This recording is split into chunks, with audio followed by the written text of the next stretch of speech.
In elementary school, you was probably taught the steps of the water cycle, but you wasn't probably taught in detail how does it work. And in this video, I'm going to attempt to do that, to teach you how it actually works in the detail.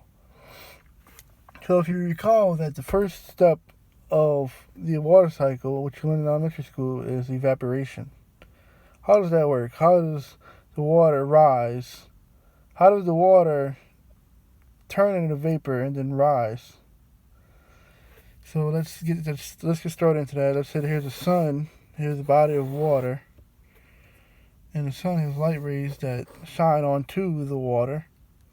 And if you remember the kinetic theory of atoms, that let's say if you have a liquid,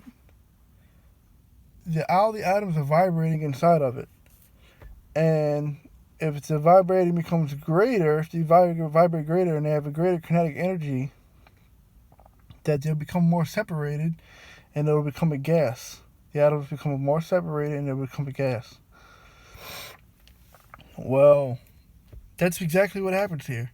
The sunlight rays hit the water atoms, the molecules absorb that light and it turns into kinetic energy. And they become separated by a greater distance. And it becomes a gas, water vapor. And water vapor is invisible, so you can't see it. But the reason why it rises, once it becomes less dense, let's say the volume, if you pick a certain volume, a cubic volume, here's the gas, inside of this cubic volume, the gas it weighs less than the air in the cubic volume of the air. It weighs less than the cubic volume of the air. And because of that, there's a buoyant force also. Because of that, it rises. And the reason why it rises is because the buoyant force, there's a force pressure, there's a pressure on top of the gas, and there's pressure on the bottom of the gas, pushing upwards. And the pressure upwards is greater than the pressure downwards, and it results in a buoyant force upwards. If you add these up, you get a force that goes upwards. If your weight is greater than this upward buoyant force, you'll sink. If it's less than, you'll rise.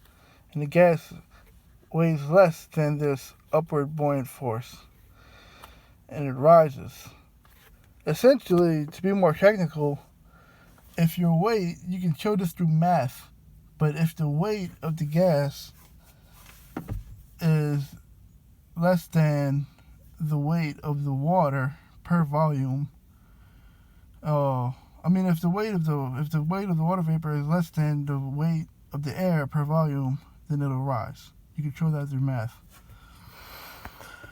And it rises, and it goes to the upper atmosphere where it's colder. Why is it colder in the upper atmosphere? That's because it's less dense up there. The air density is less. And what does that mean? It means there's less molecules and atoms to transfer heat. And because there's less heat transfer, it's colder for any object that goes up there. Any body that goes up there. And when the water vapor gets up there, it cools down and it turns into water droplets. It condenses into water droplets. And that's condensation. The first step was evaporation, when it turned to water vapor and rose. Now it's condensation, where it's water droplets condensed into water droplets, and now you can see it. And these water droplets turn into clouds. So here's a cloud with water droplets. And these water droplets will collide with each other inside of the cloud. And when they collide with each other, if they coalesce into a larger water droplet, it'll get heavy enough to fall down.